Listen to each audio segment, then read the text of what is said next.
Count po is 15, 3 golds and 12. At kahapon nga po, meron na naman tayong bagong bronze doon sa aking adapted na sport po, Penchak Silat. Nakakuha po ng bronze si Cherry May Regalado. It was 1 point shy away from a silver, no? And I guess just to devote a few minutes to the stories of the athletes, no? Dines Dumaan, one of our bronze medalists po, no, is the son of farmers and his parents don't have their own land to till. Nung nagkabagyo po, nagkabaon-baon sila sa utang at pinapaalis nila sa lupa, no? Pero nung Southeast Asian Games po, nanalo siya ng gold at yung cash prize niya sa gold, yun po yung pinambayad niya para hindi sila mapaalis dun sa lupa nila sa Capiz, no? Meron din po tayong isang player ng Pencak Silat na they have become basically wards of the National Sports Association of Pencak Silat because they have physically been taken away from their parents. Anak po sila ng coach who was physically abusive. And for many of the athletes who I talk to, no, sports is really a way out of poverty. No? It's the only way that they're able to find subsistence for 3 meals a day. No? So ganyan po yung drama behind the tally count, no, or the medal count that we don't really appreciate. But anyway, it was a pleasure to have given support, particularly to the Penchak Silat team and to our boxers. No? Moving on, last time, tinanong po ni Rosen Venario ano yung mga hakbang na ginagawa para labanan pong inflation. Nagkaroon na po ng pagpupulong ang ating mga economic managers, kasama po ang Department of Agriculture, Department of Agrarian Reform, DOLE, Foreign Affairs, at saka ang Tariff Commission. No? Nagkaroon po sila ng desisyon, ang pagbaba po ng taripa ay hindi talaga magbababa ng mga halaga ng mga bilihin, lalo na mga pagkain. So, ang ginawa po nilang mga pamamaraan para po mapababa ang presyo, unang-una nga po, yung pag-approve ng pag-i-import ng galunggong. No? So, yan po ay ongoing as we speak. Bukod pa po dyan, tinanggal po natin yung tinatawag na special safeguard measures sa onions at saka sa manok. Ang special safeguard measures po, kami pong kumuha niyan nung ako'y nagpa-practice pa. Pinapataw po siya sa mga imported goods na galing sa mga bansa na nagbibigay ng subsidy sa kanilang mga magsasaka. No? At ito po ay higher tariffs, no, in addition to normal tariffs, no, na ini-impose. No? So tinanggal po natin yan. Ang resulta niyan, bababa po yung taripa na babayaran kung magkakalap po o mag-i-import ng poultry products.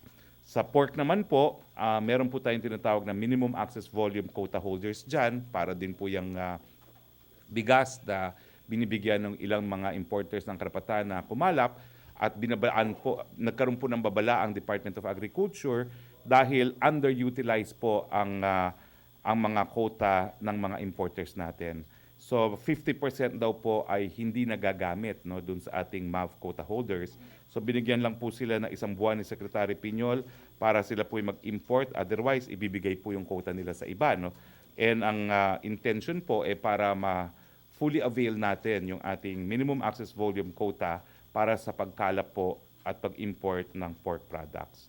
Sa mga vegetable products naman po, magkakaroon po ng regular inspection sa mga warehouses ng mga importers para malaman po kung ano talaga ang level ng inventory. At for the rice po, para sa bigas, magkakaroon po ng close monitoring sa pagdating at pag-distribute ng NFA rice importations, noting that most imports have not yet reached the warehouses. No? The DA noted that putting the NFA under the DA would facilitate coordination and timing of importation such that these would arrive during lean months when they are most needed. No? So yan po yung kasagutan kay Rose Novenario, yung kanyang tanong on inflation mitigation measures. Of course, formally, the Palace has issued in writing the appointment to our new Chief Justice, Teresita J. Leonardo de Castro. The Palace has also released today the appointment of the new chairperson of the National Youth Commission, who is Mr. Ronald Giancarlo Lapitan Cardema. As a new chairperson, National Youth Commission, period of term of 3 years, Vice Carissa Segura. And then, meron pa po tayong mga sa pagdating po naman doon sa fuel cards, magandang balita po para sa mga jeepney drivers.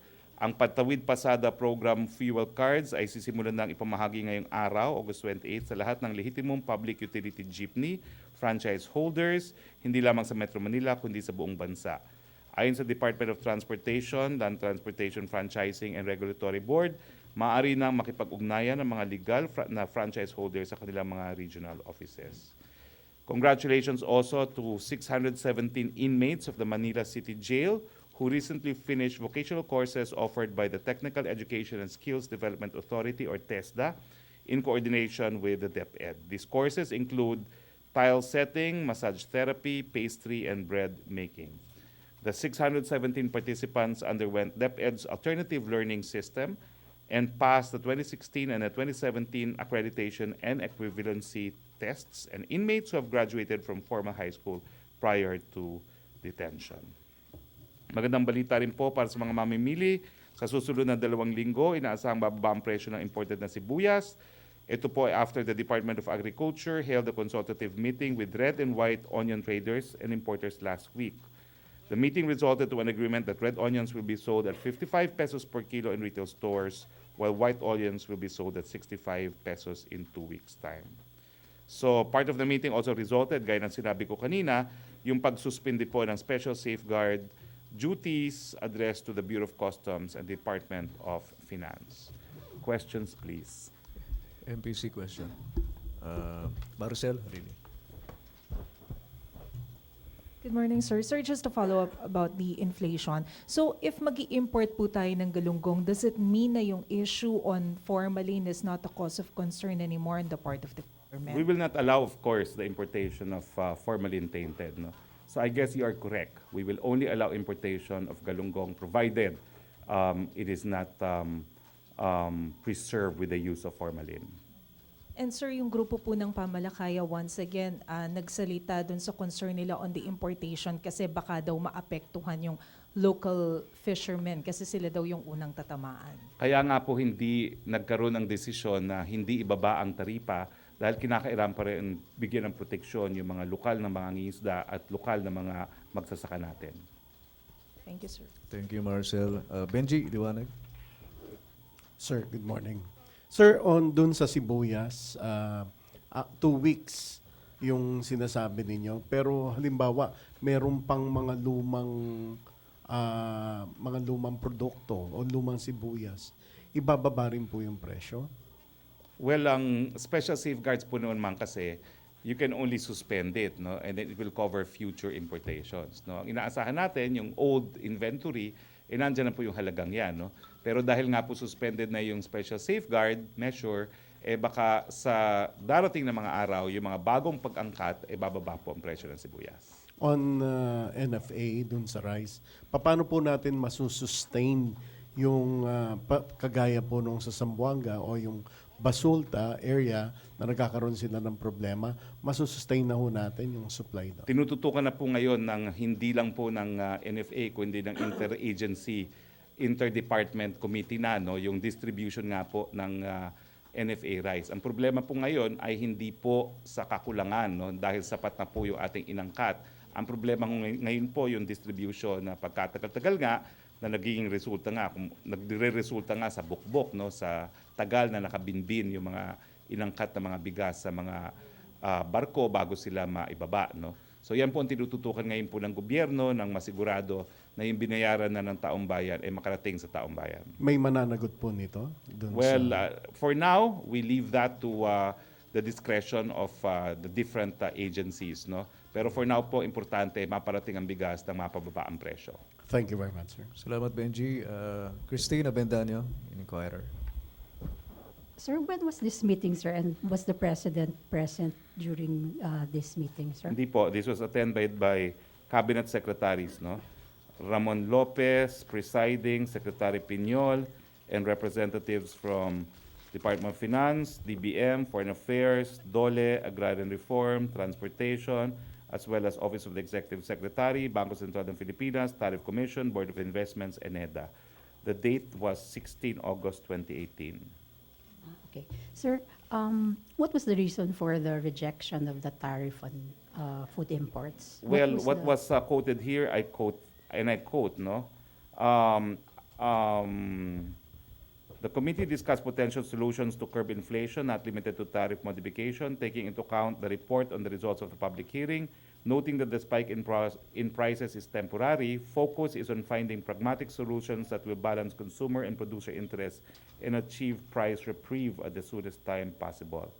So the committee agreed that reduction of the MFN rates on certain agricultural products may not significantly reduce prices and lead to a decline in inflation, as the articles proposed for tariff modification can be sourced from FTA partners under lower preferential rates. Instead, the CTRM focused on supply-side interventions that would have an immediate impact on short-term supply shortages, including administrative measures within the purview of the Department of Agriculture and collaboration to closely monitor utilization of minimum access volume import allocation. End quote. So will the NFA Council meet out today? I'm not sure if they're meeting today, but I will check. Okay. But the focus is on the monitoring of distribution, no, of imported NFA rice now to make sure that they make it to the markets. Joyce, inflation, NFA, and other matters. Sige. Other matters. Secretary Roque, families of victims of drug-related killings filed a complaint with the International Criminal Court charging the president with crimes against humanity committed through acts of murder for extrajudicial killings. Second complaint na po ito against the president sa ICC. Any thoughts po? That's not a complaint, that's a communication. Because it's still to be acted upon by the ICC. The procedure is different. Anyone can file a communication. Even the Pope has a communication filed against him. So that doesn't mean anything. Again, my fearless prediction is it will not prosper dahil nga po dun sa konsepto ng complementarity. Hindi po dapat gumalaw ang ICC unless local courts have proven to be unable or unwilling to exercise jurisdiction on these complaints. Sir, on a different topic din po. Senator Panfilo Lacson posted regarding the president's inclusion of retired military and police officers sa Israel as a gift to them. Senator Lacson said that every official presidential trip abroad must have a purpose better than just being a gift to anyone in the government. The reason is plain and simple. Government officials are always expected to serve their best. Ano pong reaction ng Malacanang? Well, including them, of course, as a part of a gesture for appreciation is part of the reason why they will be joining the trip. But obviously, for security personnel, a trip to Israel would entail collaborating and mingling, no, with security forces of Israel in order for our men in uniform, no, to benefit from the experience of Israel, particularly in their drive against extremism and terrorism. Nothing wrong, sir, with Nothing wrong. I think strengthening security cooperation is one of the matters that will really be discussed in the Middle East as well. Thank you, Joyce. Pia, phone-in question lang muna tayo kay Ate Rosa. After phone-in question kay Pia. Uy, ikaw pala nagmo-moderate. Ako nga, sir. Naging lalaki ngayon. Okay, ngayon ko lang napansin. Wala. Hanggang bukas pa si Miss Rocky, sir. Nako, kaya- si Rocky masyadong nag-enjoy ng 3-day weekend. Hi, Miss Rox. From Secretary from Rose Novenario, reaction lang, sir, doon sa inilunsad ngayon ng Movement Against Tyranny. The Movement Against Tyranny is an alliance of groups and personalities that aims to unite all freedom-loving Filipinos to counter the increasing fascism and militarist rule of the Duterte government. Reaction lang po, Secretary. Unang-una, wala naman pong bago dyan kasi yung mga kabahagi ng Movement Against Tyranny are the same old critics of the President. These include his mother, Merijan Manansan, Most Reverend Roderick Padillo, Most Reverend Eugracias Iñiguez, Congressman Lorenzo Tañada, Congressman Nery Colmenares, Congressman Antonio Tino. with the same personalities, I'm not surprised with the same call. That's part of their freedom of expression. Let them be. Next question, please. Question, Pia, Sir, please. balik dun sa plano ni President Duterte na magdala ng mga retiring military and police officials in Israel. Sino po ang gagastos? Will that be shouldered by the government, sir? Sa pagkakaalam ko po ngayon, no, they are still active members of the military. So it will be the government to spend for it. So can we say, sir, that they will be included if ever there will be security or bilateral meetings, kasama po sila? Sir. Well, ang alam ko naman, for instance, yung sa Russia, no, magkaroon talaga ng separate pagpupulong yung mga men in uniform with their counterparts. So they have their own agenda when we get there. No? Yun po yung nangyari dun sa nakita ko na marami rin kasamang mga men in uniform, yung Russia. Daudlot nga lang po kasi pumutok ang Marawi at umuwi. Pero meron po sariling schedule at programa na susundin aside from the presidents. So the assumption, sir, is that they will also have an official agenda. Yes, in yes. Israel. That's how it operates. Sir, kasi before si President Duterte had second thoughts about his trip to Israel and Jordan because of the travel costs. So how would you reconcile the President's plan to bring more people to Israel, sir? It's always cost-benefit. And of course, the benefit outweighs the cost. Thank you, sir. Ina, other matters? Sir, can you clarify please the statements of the President in Holo? Ano na po ba ang policy sa pagtanggap ng NPAs who may want to surrender? Because he mentioned there na no more surrender.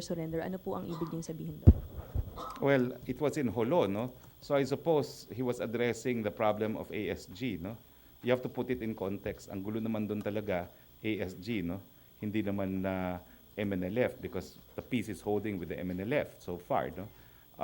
So yung no more surrender, I think has to do with ASG because in the past we accepted ASG surrenderies as well.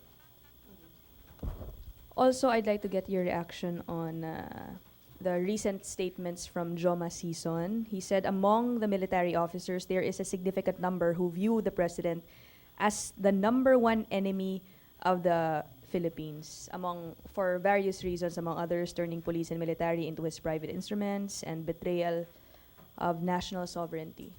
That's part of the delusions of Joma Sison. It cannot be anything other than delusion because he's 10,000 miles away. How would he know what's in the mind of our senior military officials? Dream on, Joma Sison. Thank you, Ina. Follow-up. Number question. Joseph, please. Sir, si Chief Justice De Castro took her oath before the justices of the court, and she has a schedule on Friday, no? With the president, sabi ni SAP. I do not know. It's not in the official calendar. As spokesperson, I go by the official calendar. Yeah, but does she have to take her oath pa rin with the president? That would be a ceremonial oath Okay. because you can take an oath before anyone who is authorized to administer the oath. And of course, 14 justices of the Supreme Court are authorized under our existing laws to administer the oath. Sir, soundbite lang po yung sa impeachment complaint against the 7 justices. Well, yan po ay desisyonan ng ating mga kongresista pero naniniwala po ako na dahil marami na po tayong karanasan pagdating sa impeachment na malinaw po na yung basihan na ginamit ng mga nagrereklamo laban sa 7 mga maestrado ay madi-dismiss po dahil sa utter lack of merit. Can we elaborate on the utter lack of merit, sir? Madi-dismiss po yan tingin ko dahil sa jurisprudence, malinaw naman po at sa ating saligang batas na hindi po pwede na maging impeachable offense yung pagdedesisyon sa isang kaso na sa ilalim po ng jurisdiksyon ng Korte Suprema. At ang saligang batas po mismo nagsasabi na kasama po sa jurisdiksyon ng ating kataas-taasang hukuman ang mga petition for quo warranto. Alright, sir. Thank you. Thank you, Joseph. Any more question, MPC? Benji? Sir, can you comment dun sa sinabi ni Trillanes yung magpa-IQ test silang sabay ni Pangulo? Well, let's start with the psych test, then we can go to an IQ test. That's my ano. An IQ test is premature. Let's begin with the psych test. After all, Chief Justices, would-be For- Chief Justices are required to take that test, no? So anyway, you're willing. I'm not willing. No, the president is willing. No, Most of them will be. my reaction to your Yeah, question yeah. is perhaps he should begin with a test on sanity before we even talk about IQ. No further comments. For both? No, for him. And then, That's it. oh. For both, hindi, sabi mo kasi. Again, the president is not obliged to give in to any of demands of anyone. Okay? Okay, another. On the athletes, sir. What updates? Kasi naumpisahan nyo na eh. Hindi ba i-review ng government yung mga binibigay na benefits for the athletes and also their training? Well, it's of course I'm spokesperson, no? So my answer would be titignan po natin talaga kung paano mabibigyan pa ng mas maraming benepisyo ang ating mga atleta. Nakita po natin na bagamat limitado ang ating mga binigay na resources sa kanila, nagbigay naman po sila ng dangal sa ating bayan, no? I think the record of so far 3 golds and 12 bronze is something to be proud of.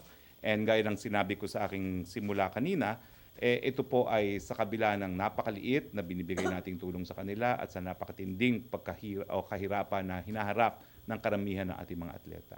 So kinakailangan pong buhusan ng mas marami pang tulong at suporta ang ating mga kabataan dahil ito namang larangan po ng sports o palakasan, no? Ito ay hindi lang po para sa medalya. Ito po ay para sa kalusugan, ito po ay para sa pagmamahal sa bayan, ito po ay para sa disiplina, ito po ay para sa pagkakaroon ng mas mabuting mga mamamayan. Maraming salamat, sir. Other topic. Okay, tapos na tayo dun sa sports, Benji. Joseph, after Joseph, Maylin. Sir, is the palace aware of this viral video of minors taking drugs and taunting the president? Hindi ko alam kung ano yan. Do you want to see it first? I'll go back now to that question. No, yeah, what am I supposed to say, no? No, but they are taunting the president's drug war. They're minors. So therefore, What do you they're want allowed from to me? do that. No, they're never allowed to do that. If we could find out where they are, then they will be put in proper custody of individuals who will provide them necessary services. Would you want the police to look for them? I don't know what you're talking about, so I'll I show it cannot. to you later. I cannot. Okay, thank you, Joseph. Maylin, please. Other topic. Sir, baka lang po, gusto niyo ng birthday message po ng palasyo para kay Senator De Lima? Birthday message, any message to her? Yun na po yun. Baka meron po kayong, Yun na po yun. ano po yun, sir? Next question. No comment. Any more questions, MPC? Christine. Sir, there's this priest. His name is Father Picardal, and he's in hiding pala ngayon, and he's claiming that he's being targeted by death squads. So, any comment by the palace because he helped document yung Davao death squad daw before. I think you asked me this over the weekend, and I said his remedy is to file a writ for amparo, no? Writ of amparo with the Supreme Court or any court. It can be filed even in the lower courts, no? And it will be acted upon expeditiously. So si Father, tama na po yung pagdedeklara na ang buhay mo ay may banta sa buhay mo.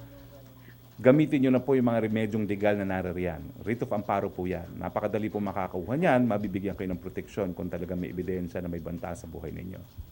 Pero wala naman death squad, sir. Wala po. Ang sa akin lang, tama na po yung declaration sa media. Kung talaga may banta, gamitin yung instrumento para magkaroon ng proteksyon at meron na po tayong writ of amparo. Thank you, Christine. MPC, questions? If there are none. Maraming salamat. Okay, MPC. thank you very much. See you well- on Thursday. Welcome sa mga bisita ni Spokes. Ay, oo nga pala. from, Mag-post na kayo. Meron silang... From meron Dialysis silang, Support come on. Group Foundation. Welcome sa Malacanang. This is a lobby group. Okay? Bilis na. Diyan na kayo. Diyan na Thank kayo. you, MPC. Thank Now's you. your time to do it. Oh, ayan. Thank you, Secretary Harry Roque. We're about to, Foundation. Okay? thank you, MPC. Thank you, Secretary Thank you Harry very Roque. much and see you on Thursday. Thursday. Back to our main studios of Radyo Pilipinas and PTV4. Ayun, no? Thank you.